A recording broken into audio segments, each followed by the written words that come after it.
채찍도 필요하겠죠. 당근만 필요한 게 아니고. 그렇죠. 네. 그리고 그 채찍이라는 게 사실 너 못했어 이 채찍이 아니라 직면하게끔 하는 거죠. 네. 소크라테스의 모든 문답법은 직면하게끔 하는 거예요. 이게 채찍이 뼈 때린다라고 요즘 표현하잖아요. 근데 말하는 사람은 뼈 때리려고 하는 말이 아닌 거예요. 그냥 직면하게끔 하는 그게 진짜야? 그게 사실이야? 정말 그렇다고 말할 수 있어? 직면하는데 직면할 힘이 없을 때 우리가 뼈 때림 당했다라고 표현하는 거죠. 어떤 누군가는 그 사실에서 당장은 아플지 몰라도 그래서 뼈 때리는 대화가 되게 중요한 역할을 하잖아요. 당장은 아플지 몰라도 직면하면은 거기에서 넘어설 수 있게 되죠. 하지만 직면하지 못하면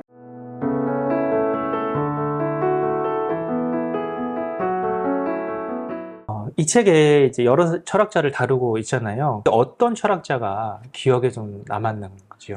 우선 1권이 서양 고대 철학 편이잖아요. 가장 기억에 남는 사람은 2명이었는데 소크라테스가 네. 먼저 기억에 남는 것 같아요. 아, 소크라테스. 소크라테스 유명한 사람이죠. 네.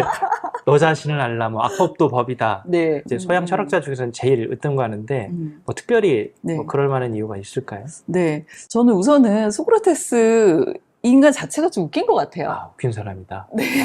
이렇게 이야기하면 너무 외모지상주의 아니냐라고 이야기할 수도 있겠지만 그 소크라테스가 외모가 굉장히 추남이었다고 해요.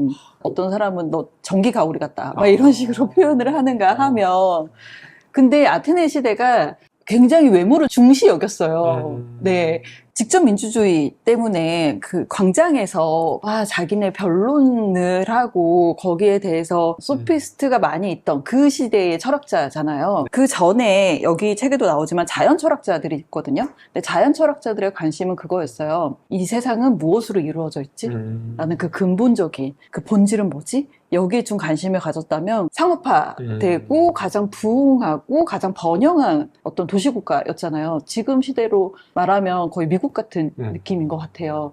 아테네가 워낙에 번영하고 거기에 가면 먹고 살만하고 할 수 있는 게 되게 많다. 라고 하니까 전 지역에서 아테네로 굉장히 많이 오거든요. 저기 지방에서 살다가 아테네로 왔다 이런 표현들이 되게 많아요. 그렇게 오면서 굉장히 다양한 삶의 사람들을 보게 되는 거죠. 무슨 생각을 하냐면 우리의 삶을 무엇으로서 설명할 수 있을까에 대한 좀 더 실용적인 노선을 생각하게 되고 거기 아고다 광장에서 토론을 하고 이런 게 굉장히 많이 발달했잖아요. 시민들이 재판을 했잖아요. 직접 민주주의를 해서 자기들이 투표도 하지만 직접 민주주의에서의 시민은 사실 노예와 여자를 빼고의 시민이죠. 자신들이 직접 투표도 했지만 어떤 법에 대한 재판의 판결을 내리는 거에 있어서도 배심원들이 시민이었단 말이에요. 그 시민들이 다 참가를 하는 게 아니라 배심원으로 참가하면 돈도 줬다고 해요. 자신의 어떤 잡이 없고 거기 가서 돈이라도 좀 받아볼 수 있는 그런 사람들이 많이 참가를 했겠죠. 의무교육이 없는 상태에서 그 돈 받고 다른 사람들 판결하고 그런 거를 많이 하는 사람들이 모였는데 그 사람들을 설득하고 자신의 논리로서 이기고 그런 사람들이 많이 횡행했단 말이에요. 그래서 소피스트들이 개변론자라고도 하잖아요. 진실이나 본질에 대해서 탐구하기보다 이 상황에서 어떻게 하면 말꼬리 잡아갖고 이길 수 있을지 거기에 대한 것들을 횡행하던 그 시대에 소크라테스는 되게 특이하게 당신이 뭘 알아? 알고 있는 게 뭐야? 당신이 뭐 덕에 대해서 안다고? 그럼 덕이란 뭔데? 이건 어떻게 생각하는데? 이러면서 계속해서 본질적으로 물어보았단 말이에요. 그래서 결국은 그 사람들이 나는 아는 게 아무것도 없어 라고 이야기하면은 그래 우리는 아는 게 아무것도 없어 라고 지나가는 되게 기인이에요. 기인 같지 않아요? 프로 불편러라고 해야 될까요? 그쵸. 네가 아는 아는 것도 아니야.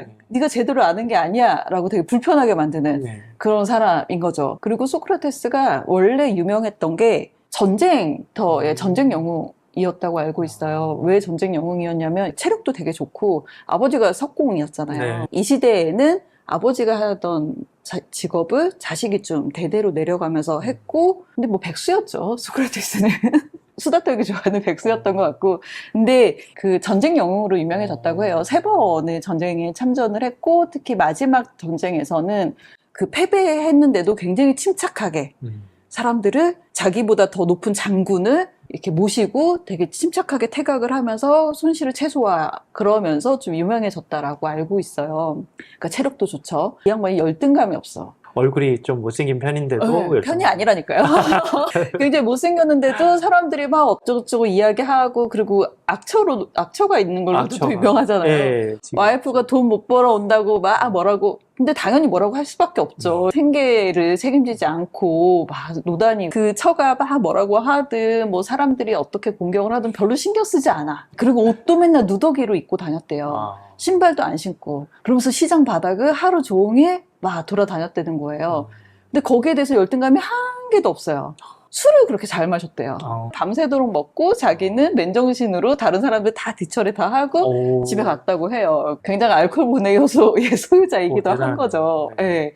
그렇게 좀 심상치 않은데 이 사람이 하는 행동이 그렇게 다 누더기를 입고 맨발로 체력도 좋고 막 이런 사람이 돌아다니면서 시장 바닥에서 너 그게 진리라고 생각해? 너 덕이란 무엇이라고 생각해? 그것이 진짜 정직인 것 같아?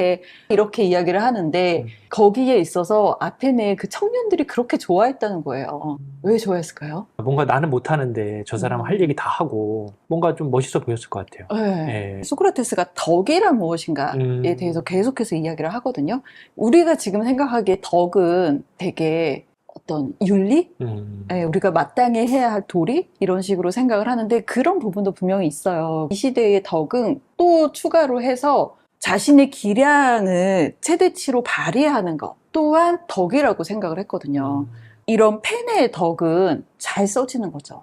네. 매끄럽고 유려하게 잘 써지는 이 펜의 덕이 있는 거죠. 칼의 덕은 뭘까요? 칼은 찌르고 잘 자르고. 그쵸. 날렵하게 잘 찌르고 날카롭게 잘 베고 이게 칼의 덕인 거죠. 인간의 덕은 뭘까요? 뭔가 사람들이 도움이 되는 존재, 해악을 미치지 않고 유익함을 미치는 존재. 인간은 자기 안에 어떤 잠재된 능력이 다 다르잖아요. 다 똑같은 능력을 갖고 있지 않아요. 네. 잠재된 능력을 최대치로 발휘해서 자신의 역량을 잘 발휘하는 게 덕이죠. 확장된 개념으로서의 덕을 생각을 했거든요. 그 부분에 있어서 소크라테스가 가장 잘하는 사람이다 라고 정평이 난 거죠. 왜냐하면 소크라테스의 문답법 자체가 계속해서 당신이 알고 있는 건 뭐야? 당신이 지금 모르고 있는 건 뭐야? 라고 계속해서 질문하게 하니까 그 질문을 당하는 사람은 계속 생각할 수밖에 없는 거죠.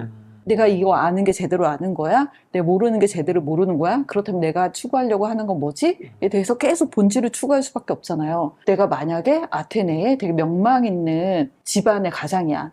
내 자식을 잘 키우고 싶어. 얘가 자신이 원하는 삶을 원하는 방향대로 자신의 능력치를 최대로 개발하는 데에 관심이 없는 부모가 있을까요?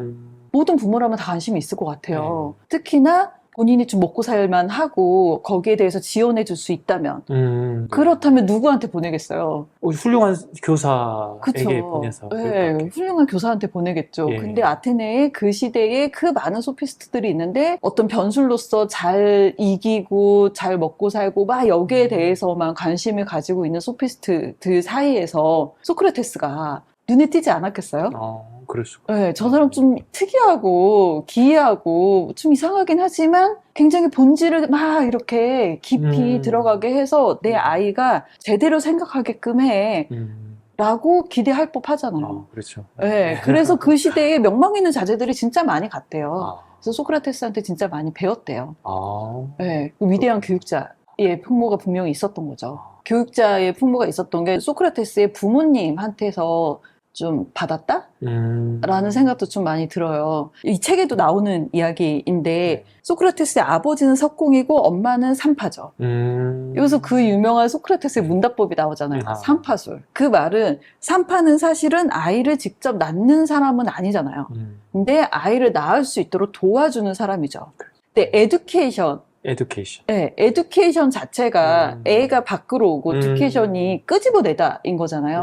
그 사람의 잠재되어 있는 능력을 밖으로 끄집어내는 역할, 산모한테서 아이가 잘 나올 수 있도록 도와주는 역할을 하는 것처럼 소크라테스가 이 사람의 잠재되어 있는 어떤 부분을 끄집어내는 데 있어서 문답법, 이라는 거를 활용을 해서 그 사람 잘못된 내용을 잘 끄집어냈다.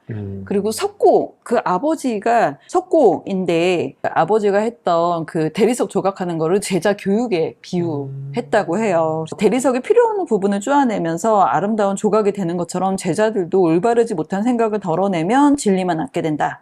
제자들이 자신들 속에 있는 진리를 스스로 끌어낼 수 있도록 돕는 것이야말로 스승의 역할이다. 이것이 바로 미켈란젤로가 아, 대리석을 보면서 저기 안에서 뭐 피에타나 이런 것들을 어떻게 쪼아내셨어요? 라고 했을 때 나는 그게 보였어 라고 이야기를 하잖아요. 네. 소크라테스가 어떤 사람들의 잠재되어 있는 것을 보고 석공이 조각품을 쪼듯이 산파가 아이를 낳는 거를 돕듯이 예. 그렇게 했던 게 아닌가라는 생각이 좀 들었어요. 석공은 되게 쪼는 존재 아닌가요?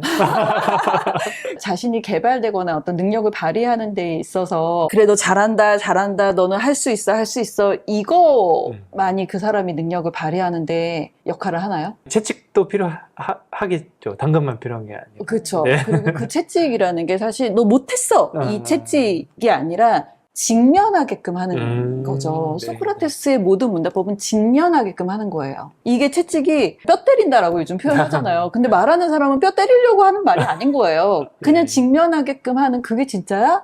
그게 사실이야? 정말 그렇다고 말할 수 있어? 직면하는데 직면할 힘이 없을 때 우리가 뼈 때림 당했다라고 표현하는 거죠. 어떤 누군가는 그 사실에서 당장은 아플지 몰라도 그래서 뼈 때리는 대화가 되게 중요한 역할을 하잖아요. 당장은 아플지 몰라도 직면하면은 거기에서 넘어설 수 있게 되죠. 하지만 직면하지 못하면 그냥 그런가 보다. 이 정도면 되겠지. 뭐 이 정도면 뭐 먹고 사는 데 지장 없잖아. 라고 하면서 뭐 그게 나쁘다는 게 아니에요. 잘못됐다는 게 아니라 거기에 안주하게 되죠. 근데 뭐 안주하는 게 나쁜 건 아니죠. 하지만 거기에서 나아가고자 하는 그러한 본인의 의지가 있다면 그 직면하는 대화를 누군가가 해준다는 건 굉장히 유용한 도움이 되죠. 그런 면에서는 인류에도 있다고 해야 될까요? 사람, 제자, 사람들을 사실 사랑하는 마음이 없으면 쓴소리 못 하잖아요. 아, 그쵸. 왜냐하면 내 그럼요. 쓴소리 했을 때 저 사람이 나를 어떻게 생각할까? 그것도 다 이렇게 감안하고 얘기해야 되는데 인류에도 좀 있었던 것 같습니다. 아, 그럼요. 네. 네. 기본적으로 아까 말씀드렸죠. 열등감이 없는 거예요. 아, 네. 그리고 자기 자신에 대해서 자존감이 높고 살아가는 것처럼 그 모든 사람 안에 있는 그 가능성을 보고 그것에 대해서 계속해서 이끌어가고 싶어 하고 그것을 할 수 있는 존재라고 본다는 것 자체가 인류애가 있는 거죠. 아,